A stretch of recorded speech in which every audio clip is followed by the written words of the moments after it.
बिस्मिल्लाहिर्रहमानिर्रहीम। अच्छा, आज की क्लास में हम यहाँ पर जो हमने कल काम किए थे उसी टूल में फर्दर हमने आगे और मूव करना है। और इस जगह पर हम थे। लास्ट क्लास में हमने जो देखा था कि हीलिंग ब्रश टूल को हमने देखा था। इस स्पॉट हीलिंग ब्रश टूल को हमने देखा था। तो ये जो नीचे जो ये चार पांच और टूल्स हैं, हीलिंग और स्पॉट हीलिंग में क्या फ़र्क होगा, इसके अलावा फिर पैच टूल में कैसे काम करते हैं, कंटेंट अवेयर मूव टूल और रेड आई टूल, ये सारी चीज़ें जो है ना आज हमने देखनी है। और इसके ऊपर हम देखेंगे कि क्या क्या काम हम इनसे कर सकते हैं। स्पॉट हीलिंग ब्रश टूल जो है ना वो तो सिंपल है। हमने मतलब कल की पहले की क्लास में हम इसको देख चुके हैं। सैंपल के तौर पर हम इसके ऊपर थोड़ा सा कर लेते हैं काम। कंट्रोल जे मैंने प्रेस किया, एक न्यू लेयर ओपन हो गई और इसको मैंने थोड़ा सा जूम कर दिया। और इस जगह पर मिसाल के तौर पर कोई अगर पैचेस वगैरह हैं या कोई स्कार्स वगैरह हैं, उसको हमने ख़त्म करना है तो वो डायरेक्ट सिर्फ हम क्लिक करते हैं तो वो आसपास के जो कलर्स हैं उनको देखते हुए इसमें करेक्शन जो है ना वो ऑटोमेटिकली कर देता है। इसका साइज भी हम अपनी मर्जी से इंक्रीज और डिक्रीज कर सकते हैं। इसमें सिर्फ हमने रख कर क्लिक करना होता है। तो क्लिक करने से जो आसपास का कलर है उसको देखते हुए ये उस चीज को मर्ज कर देता है। लाइक ये चीज इसकी जो एक मिनट, हाँ, ये चीज इसकी जो आई हुई हैं, जो फेस पर इसके जो निशान हैं, इसको अगर हम ख़त्म करना चाहते हैं तो इस पर हमने क्लिक किया। सिंपल हम क्लिक करते जा रहे हैं तो वो इसको आप आसपास के कलर्स को मैच करते हुए वो इसको चेंज कर दिया इसने। ठीक है, तो ये इस तरीके से अब हम इसको चेक करते हैं। यहाँ से हमने ख़त्म किया और यहाँ पर ये जो हमने काम किया है इसको हमने दोबारा से अनहाइड किया, हाइड किया, अनहाइड किया। उस तरीके से हम चेक कर सकते हैं कि क्या क्या हमने चेंजेस इसमें की हैं। अच्छा, तरतीब से चलते हैं। सबसे पहले जो स्पॉट हीलिंग ब्रश टूल हमने कर ली, उसके बाद है हीलिंग ब्रश टूल। यहाँ से मैं तस्वीर जो है वो चेंज करता हूँ और डाउनलोड्स में से मिसाल के तौर पर ये एक तस्वीर जो है ना मैंने यहाँ पर इंसर्ट कर ली है।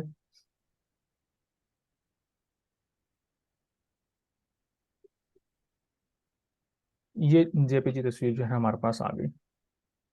और इसके साथ साथ जो है ना वो एक और तस्वीर भी मैं यहाँ पर इंसर्ट करता हूँ।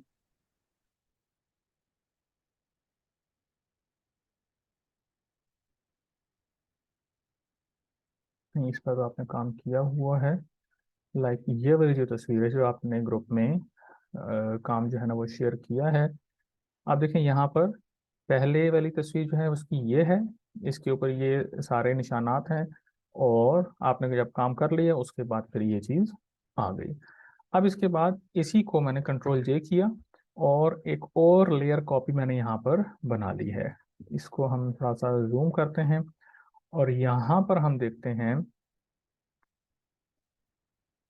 इस वाली पिक्चर को कंट्रोल जे करके बनाते हैं। इसके ऊपर हम काम करते हैं, इसको हम हाइड कर देते हैं। अब इसके ऊपर हम काम कर रहे हैं, ये भी बैकग्राउंड की कॉपी है।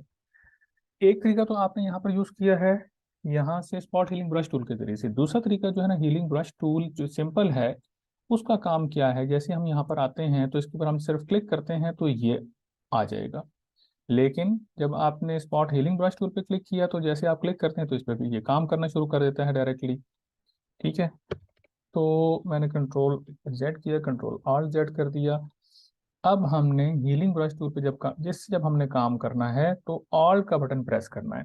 वैसे अगर हम प्रेस करेंगे माउस का बटन जिस तरह हमने स्पॉट हीलिंग में किया था तो ये बार बार ये मैसेज करता रहेगा और ये एरर आता रहेगा, ये काम नहीं करेगा। और एरर में भी बेसिकली यही बता रहा है कि alt click to define a source point. Source point हमने यहाँ पर सिलेक्ट करना है। सोर्स पॉइंट का मतलब ये है कि हम चाहते हैं कि जो कलर यहाँ पर है, ये जो कलर है या यहाँ पर ये जो स्क्रीन पर ये जो साफ हमें नजर आ रहा है कलर, इस कलर को पिक करके हमने बाकी सारी जगह पर भी वही कलर करना है। तो उस सूरत में हम क्या करेंगे कि जहां से हमने कलर को पिक करना है सोर्स पॉइंट जो है वहां पर हमने अपने माउस को लेके जाना है और ऑल्ट का बटन प्रेस करना है। ये मैंने ऑल्ट का बटन प्रेस किया। अब देखें इसकी जो माउस का जो पॉइंटर है वो चेंज हो गया है। मैंने माउस को छोड़ दिया, दोबारा से ऑल्ट का बटन प्रेस किया और एक दफ़ा मैंने यहाँ पर क्लिक कर देना है। उसके बाद जब मैंने क्लिक कर दिया तो फिर ऑल्ट का बटन भी छोड़ दिया और माउस के पॉइंटर के साथ देखें ये चीज़ ऐड हो गई है। ये पहले ऐड नहीं थी। इस कलर को इसने पिक कर लिया है। अब मैंने यहाँ पर क्लिक किया तो इस जगह पर यहाँ पर नोट करिएगा कि एक प्लस का साइन यहाँ पर बना हुआ आ रहा होगा। जैसे मैं क्लिक करता हूँ वो प्लस का साइन अपीयर हो जाता है, फिर डिसअपीयर हो जाता है। इस तरीके के साथ जो कलर हमने वहां पर किए हैं उसका मिक्सचर हमें यहाँ पर भी मिल जाता है। ये किसी भी तस्वीर में हम कर सकते हैं, किसी फेस का होना यहाँ पर ज़रूरी नहीं है। बहुत सी तस्वीरों में, बहुत सी सीनरीज में किसी ऑब्जेक्ट को गायब करने के लिए भी हम इस वाले टूल को भी यूज़ करते हैं। अब ये जगह हमारी नीट हो गई है तो हम यहाँ से भी कलर को पिक करके इधर तक आ सकते हैं। मिसाल के तौर पर मैंने यहाँ पर माउस को लाया और ऑल्ट का बटन दोबारा से प्रेस किया, फिर एक दफ़ा लेफ्ट क्लिक प्रेस कर दिया। अब मैंने ऑल्ट का बटन छोड़ दिया है। अब यहाँ वाला जो कलर है वो इस माउस पॉइंटर ने पकड़ लिया है। प्लस का साइन इस जगह पर आएगा।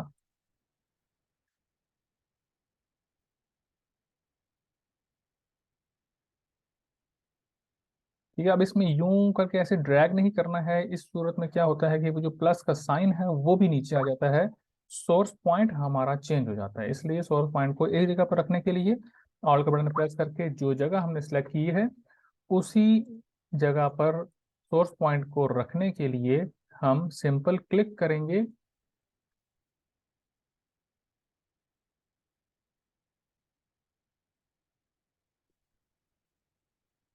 अगर गलती से यहाँ पर क्लिक हो गया, मिसाल के तौर पर मैंने यहाँ पे क्लिक कर दिया तो वो तस्वीर खराब हो रही है, इसके लिए मैंने इसको कंट्रोल Z कर दिया।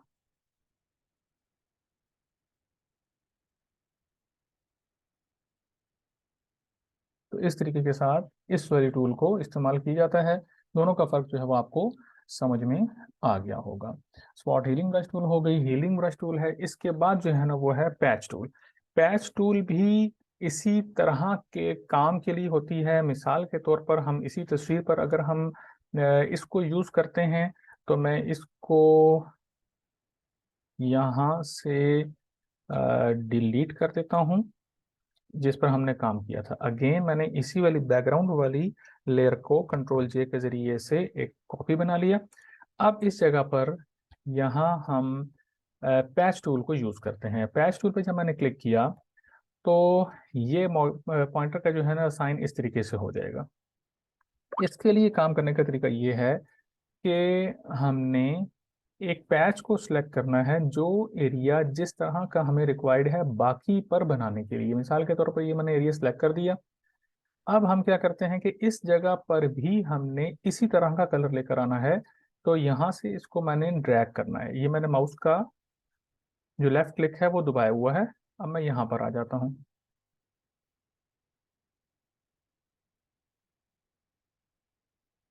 इस वाली जगह को इसने वहां पर पेस्ट कर दिया है। इसका मतलब ये है कि हमने कंट्रोल D किया, इसको सिलेक्शन को खत्म किया। ये वाला जो एरिया है इसको हम सिलेक्ट करते हैं और सिलेक्ट करने के बाद हम यहाँ पर लेकर आते हैं।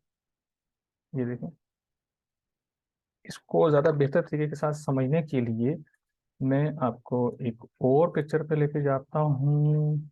यहाँ पर ऑब्जेक्ट को रिमूव करने के लिए बेसिकली ये बहुत काम आता है पैच टूल जो है। ये मैंने पैच टूल को सिलेक्ट कर लिया और काम करने से पहले कंट्रोल J प्रेस कर लिया, एक न्यू लेयर पर हम आ गए। अब आप देखें कि यहाँ से एक ये रफ सिलेक्शन सी होती है इस पैच टूल से, तो इसकी कोई टेंशन नहीं लेनी है क्योंकि पैच टूल का काम ही इसी सिलेक्शन के अकॉर्डिंग होता है। ये हो गया। अब मैं यहाँ पर इसको मूव करता हूँ और मूव करके इस जगह पर लेकर आ जाता हूँ। देखें ये पहले यहाँ पर है, इसको मैं राइट साइड पर इधर लेकर आ रहा हूँ और यहाँ पर लाकर मैंने इसको छोड़ दिया। जैसे ही मैंने यहाँ पर इसको छोड़ दिया है कंट्रोल D प्रेस कर दिया ताकि ये सिलेक्शन गायब हो जाए। अब आप देखें कि वो जो ऑब्जेक्ट यहाँ पर जो मछली सी थी वो गायब हो गई है। ठीक है, ये चीज़ समझ में आ गई है ये कैसे हुआ है। हाँ जी सर, आ गई। इसको मैं आ गई सर। दोबारा से आपको बता देता हूँ। सिलेक्ट करना है सिंपली पैच टूल से। सिलेक्ट करने के बाद आपने जो है ना वो इसको उस एरिया पे ले जाना है जो जो एरिया आप चाहते हैं उस तरह का कलर इस जगह पे आ जाए। तो ये वैसे मैंने पैच टूल मतलब आपको इस तरीके से समझाया कि ऑब्जेक्ट आपने रिमूव करना हो। ऑब्जेक्ट रिमूव करने के और भी बहुत से तरीके हैं। जैसे हम तो हम बैकग्राउंड में रिमूव करने के लिए जब हम काम करते हैं तो तब भी इस तरह का काम कर लेते हैं। लेकिन पैच टूल को यहाँ पर इस तरीके से हम यूज कर सकते हैं। एक और पिक्चर में हम यही सेम टूल यूज करते हैं। मिसाल के तौर पर इस वाली पिक्चर में अब देखें, यहाँ पर हमारे पास छः छः तस्वीरें हैं। यहाँ पर छः बंदे इस पिक्चर में नजर आ रहे हैं और हमने लेयर एक एक्स्ट्रा ले ली। अब पैच टूल के जरिए से मैं कहता हूँ कि भी ये जो बंदा है इसको मैंने यहाँ से गायब करना है, तो मैंने इसको सिलेक्ट किया। सिलेक्ट करने के बाद अब मैं क्या करता हूँ कि इसको यहाँ से उठा के मूव करता हूँ इस जगह पर। यहाँ पे मूव करके मैंने छोड़ दिया इसको। तो ये जो एरिया जो ये जो पिक्चर आ रही है वो यहाँ से इसका पहले जो पहले वाला था वो शो हो रहा है। अब मैंने कंट्रोल डी कर दिया तो ये बंदा यहाँ से गायब हो गया है। अब अगर आप कहते हैं कि जी ये वाला जो एरिया है इसको भी हमने गायब करना है तो ठीक है जी, इसको भी सिलेक्ट करते हैं। इसको भी आप सिलेक्ट करें। सिलेक्ट करने के बाद आपने यहाँ पर इसके पैरेलल जो थोड़ा सा एरिया है इस पे आपने सिलेक्ट किया और वो देखें वो वाला पिक करके इसने यहाँ पर एडजस्ट कर दिया है। कंट्रोल डी कर दें। अब अगर आप इसको जूम आउट करेंगे तो बिल्कुल भी पता नहीं चलेगा कि यहाँ पर पहले से कोई चीज़ मौजूद थी। ठीक है, तो कोई भी ऑब्जेक्ट हम यहाँ से इसको आसानी के साथ रिमूव कर सकते हैं।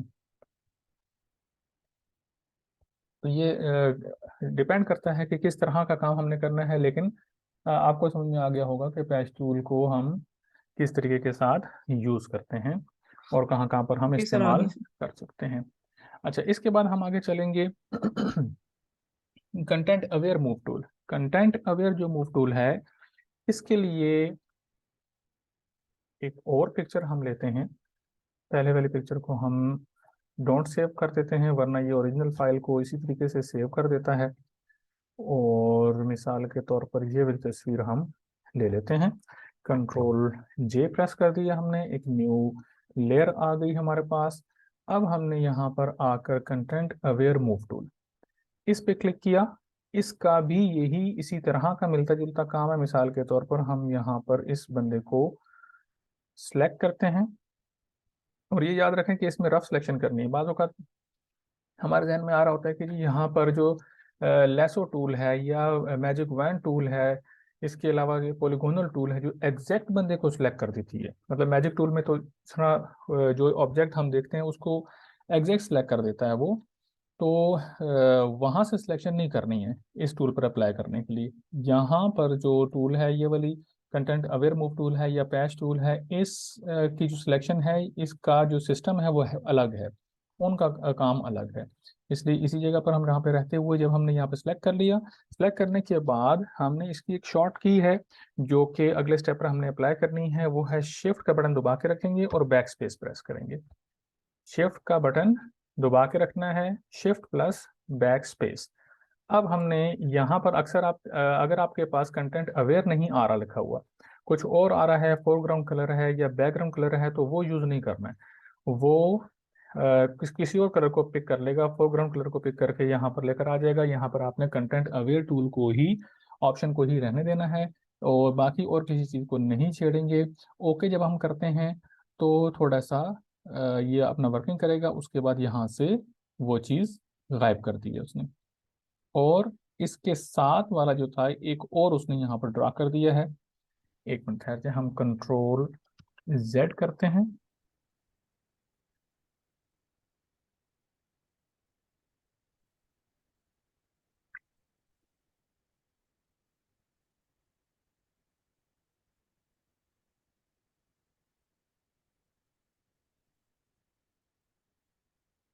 ये हो गया।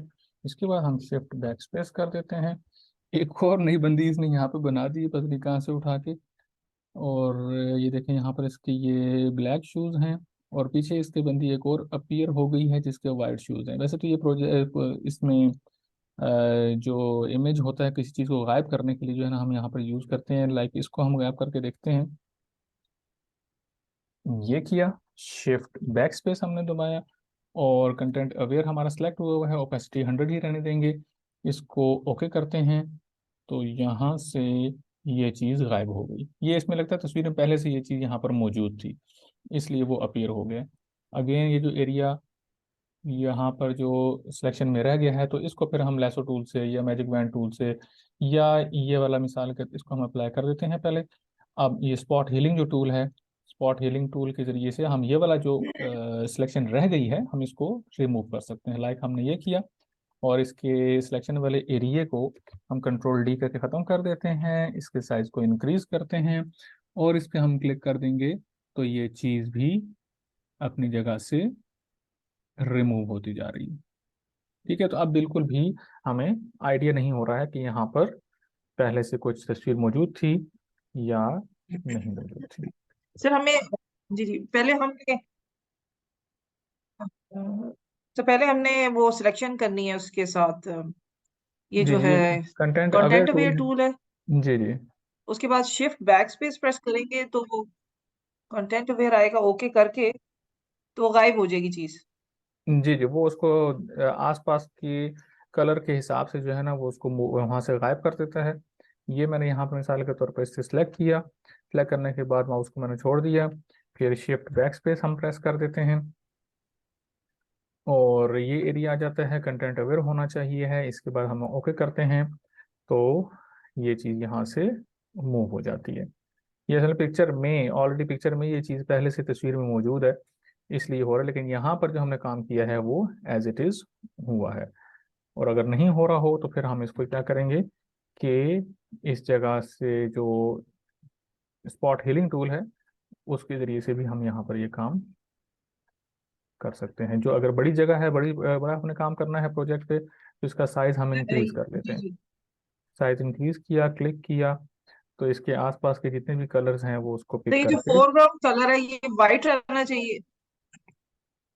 फोरग्राउंड ये कलर पे डिपेंड करता है कि हमें फोरग्राउंड कलर पे कौन सा हम काम सर कर ये जो रहे हैं। फोरग्राउंड कलर आ रहा है ये वाइट होना चाहिए, ये वाइट होना चाहिए क्योंकि बैक स्पेस प्रेस किया ना आपने। बैक स्पेस तो प्रेस किया है लेकिन ये इस कलर के साथ काम नहीं है असल में। अभी जो हम ये काम कर रहे हैं ना ये वाला मिसाल के तौर पर ये पैच टूल है या कंटेंट अवेयर टूल है, इसमें कलर के साथ यहाँ वाले कलर के साथ काम नहीं है। अगेन हम इसको सिलेक्ट करते हैं, सिलेक्ट करने के बाद ठीक है। मिसाल के तौर पर शिफ्ट बैक स्पेस किया है ना तो इधर इसने कलर को खुद ही कर लेना है। कलर ये एडॉप्टेशन पे अगर हम क्लिक करके ओके करते हैं ना तो वो फिर हमें कलर देना पड़ेगा। मिसाल के तौर पर ये देखें पिक कलर की ऑप्शन आ रही है। अगर हम एडॉप्टेशन इसको नहीं देते, वो उसको कहते हैं कि जी ब्लेंड ही कर दे, इसको कम्प्लीटली खुद से सिलेक्ट कर ले तो फिर ये खुद ब खुद से करके इसको ओके कर देता है। ठीक है। इसको मैं दोबारा से अनसेव करता हूँ और यहाँ से मिसाल के तौर पर एक पिक्चर हम और लेकर आते हैं और इसके ऊपर कंट्रोल जे करके इसको मैंने यहाँ से सिलेक्ट किया, शिफ्ट बैक स्पेस दबा दिया और ओके कर दिया।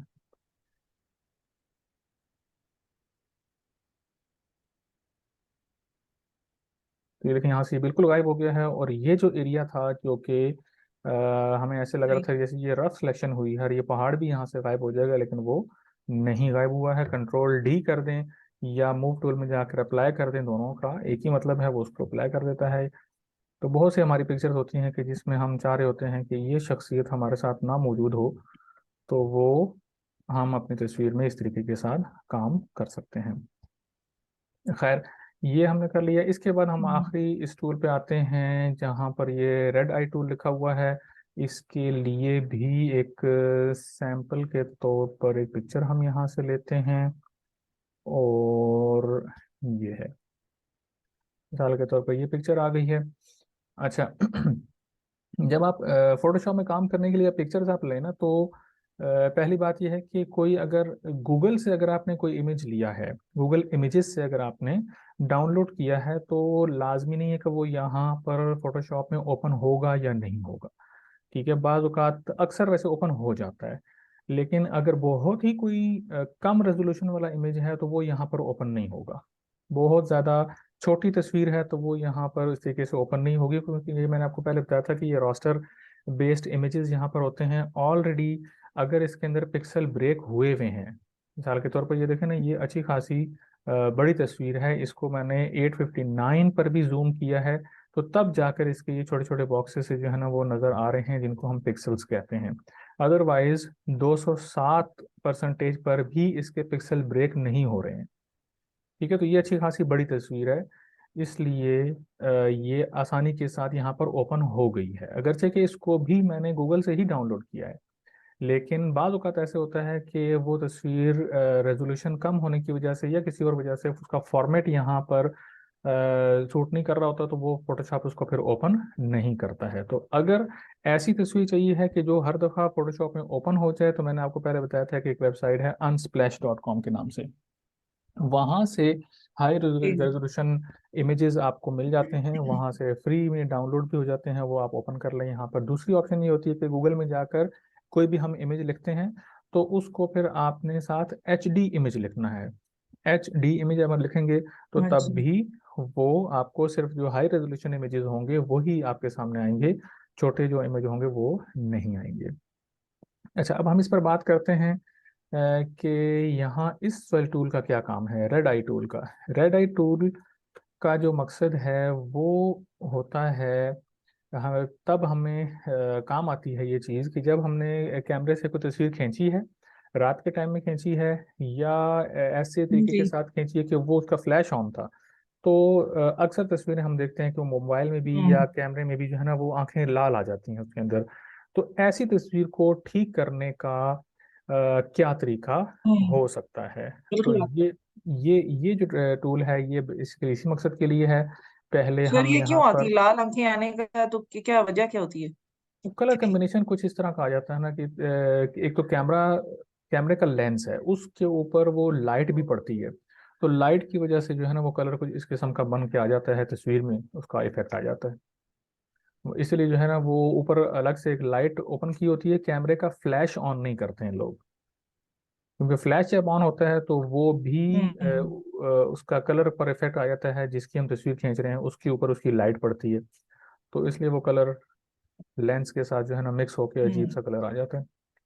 खैर, हमने यहाँ पर क्लिक किया और एक मिनट पहले यहाँ कंट्रोल जे करना है, हमने एक नई लेयर ले लेनी है। अच्छा, अब हम यहाँ पर आके रेड आई टूल पे क्लिक करते हैं। जैसे हम इस पर क्लिक करेंगे तो ऊपर इसके अकॉर्डिंग जो है ना ये परसेंटेज ऑलरेडी लिखी हुई आ जाएगी। पीपल साइज है, यानी कि पीपल जो ये जो आंख का जो छोटा वाला दायरा होता है इसको कहते हैं। इस पर आके हमने सिंपली क्लिक करना है। जैसे हम इस पर क्लिक करते हैं, इस पर भी आके हमने क्लिक किया तो ये बस 1 सेकंड के अंदर ही इसने इस कलर को चेंज कर दिया है। ठीक है, तो सिंपल इसका इतना सा काम है कि यहाँ से सिलेक्ट करना है, सिलेक्ट करने के बाद एक दफ़ा ऊपर से देख लेना है कि कितनी डार्कन अमाउंट इसकी होनी चाहिए और साइज इसका क्या हो। तो अगर इसको हम साइज को छेड़ देते हैं तो थोड़ा सा इसमें फ़र्क पड़ सकता है। मिसाल के तौर पर मैं कंट्रोल जेड करता हूँ और दूसरी दफ़ा कंट्रोल करने पर आपको पता है कि वो रिवर्स हो जाता है एडोब फोटोशॉप में। तो कंट्रोल आल्ट जेड हम करेंगे तो पीछे जो काम किया होगा वो भी ख़त्म हो जाएगा। अब हमने यहाँ से सिलेक्ट करने के बाद इसकी परसेंटेज को अगर हम 1820 लाइक कर देते हैं, तो अब हम सिलेक्ट करते हैं तो ये जो इसका साइज जो है ये थोड़ा सा चेंज आया है। मिसाल के तौर पर 3 करके देखते हैं।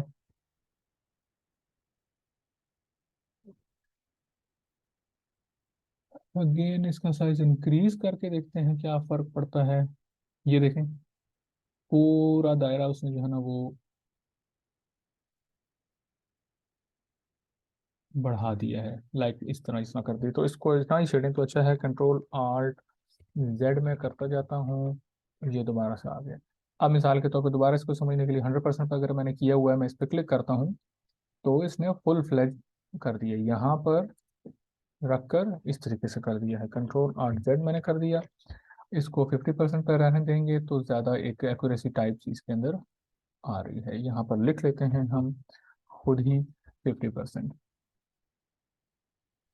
तो अब हमने इस पर रख कर क्लिक किया, तो जो इसके अंदर वाइट सा शाइन सा आ रहा है वो भी इसने ख़त्म नहीं किया है और बिल्कुल उसके साथ मैचिंग फील हो रहा है।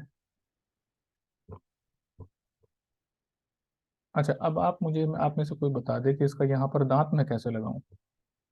यहाँ पर हमने लगाया हुआ है, ये तो डेंटिस्ट ने लगाया होगा। ग्राफिक डिज़ाइनर यहाँ पर दांत कैसे लगाएगा, कौन सी टूल यूज़ करें, कोई शॉर्ट की वगैरह। ऐसा क्लोन स्टैम्प टूल से हो सकता है, ये मेरा ख्याल है।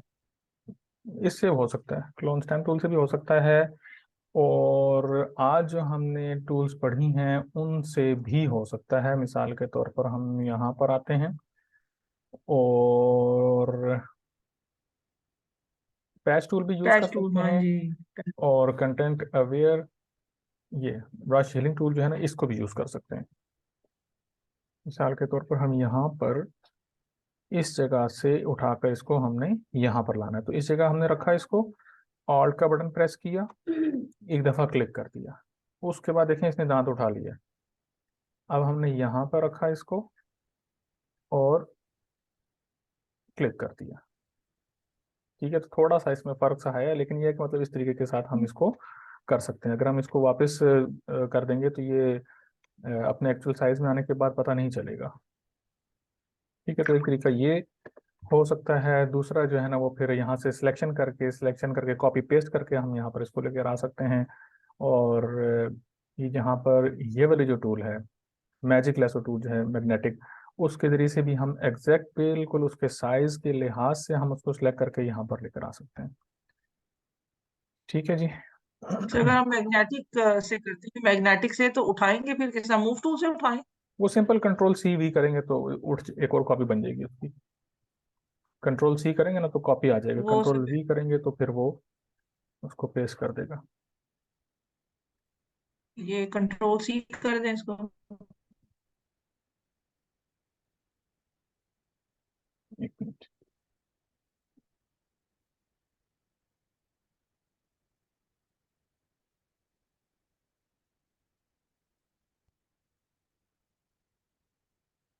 अब इसको हम मूव पे जाएंगे।